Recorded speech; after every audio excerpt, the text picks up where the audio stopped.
Hey everyone! Welcome back to ZoomInData. And this is episode 6 of our KQL Concepts Deep Dive series. Today we are exploring the KQL query pipeline and data flow concepts.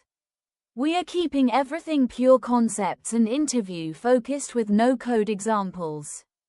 If you missed episode 5 on data types and dynamic nature, it's a great one to catch up on.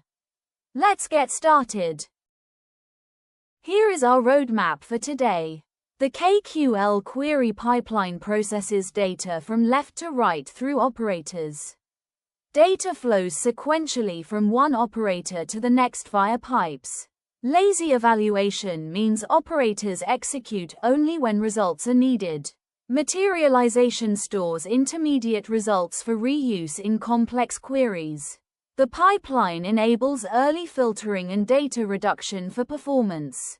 Understanding these concepts helps optimize query performance. And this topic frequently appears in KQL performance and optimization interviews.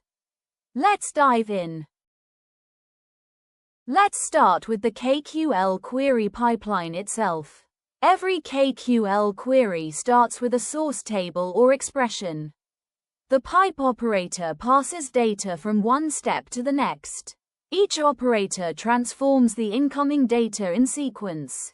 Data flows in one direction with no backward references. This left-to-right style makes queries easy to read and reason about. It's one of the core reasons KQL feels so natural for step-by-step data exploration. Now let's look at how data actually flows through the pipeline. Data enters the pipeline from the source table. Each pipe applies a transformation such as filter, project, or summarize.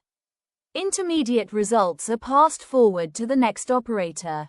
Only the final result is materialized and returned to the user. The pipeline allows for incremental processing and optimization. This flow is what gives KQL its readability and power. Take a look at this horizontal pipeline flow. It shows exactly how data moves through a KQL query. It starts on the left with the source table, a big pile of raw data. Then the pipe flows right. First, where filters it down. See the funnel icon shrinking the data. Next, project keeps only the columns you need, even smaller now. Then, summarize aggregates and groups. The bar chart icon shows the crunching happening. Finally, order by sorts the results, tiny output at the end. The funnel effect across the arrows makes it crystal clear. Each step reduces data volume early, which is why KQL stays fast even on massive tables. This pipeline thinking is pure power. Next up is lazy evaluation, a key concept in KQL. Lazy evaluation means operators do not execute until results are required. Intermediate steps are planned but not computed until necessary. This approach avoids unnecessary work on large datasets. The optimizer can push predicates and reorder steps intelligently. Lazy evaluation improves performance and resource usage. It's one of the reasons KQL can stay fast even on massive tables. Now let's talk about materialization. Materialization stores intermediate results in memory or disk. The materialize operator forces computation of a sub-expression. Materialized results can be reused multiple times in the query. This is useful for expensive sub-queries used in multiple branches. Materialization trades memory for performance in complex queries. Knowing when to use it can make a huge difference in query speed. Check out this query tree diagram. It shows exactly why materialize is so useful in complex KQL queries. On the left branch, you see an expensive subquery, something heavy that computes once but costs a lot in time and resources. That's where the higher memory cost icon comes in. Instead of running it multiple times, we pipe it through the materialize box in the middle. It computes once and stores the result temporarily. Then look at the right side. Those two branches reuse the same materialized data. No recomputation needed. That's the speed gain icon lighting up. You get much faster overall execution by trading a bit of memory for huge time savings. This is a classic pattern. Compute once, reuse many times. Perfect when your query has shared expensive parts. One of the biggest performance wins comes from early filtering and data reduction in the pipeline. The pipeline allows filtering early in the sequence.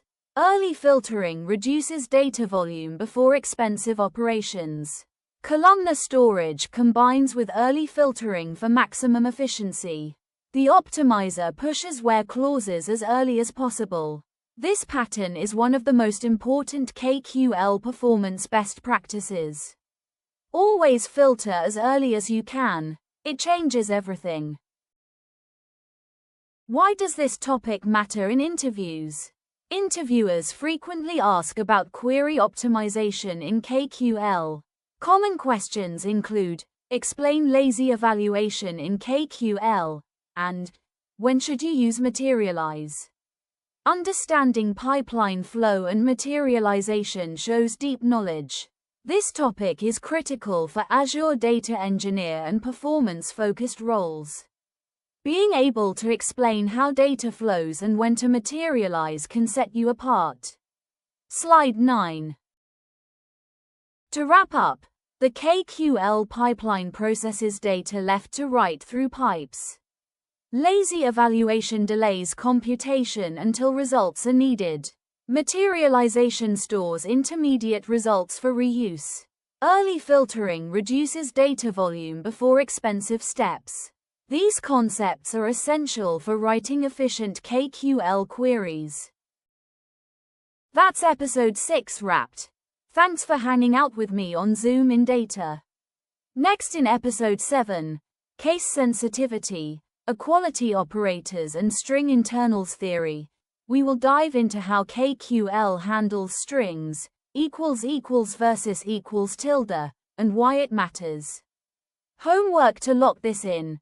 Explain to someone or out loud. What is lazy evaluation in KQL and why is it important? Think of a query scenario where materialize would help.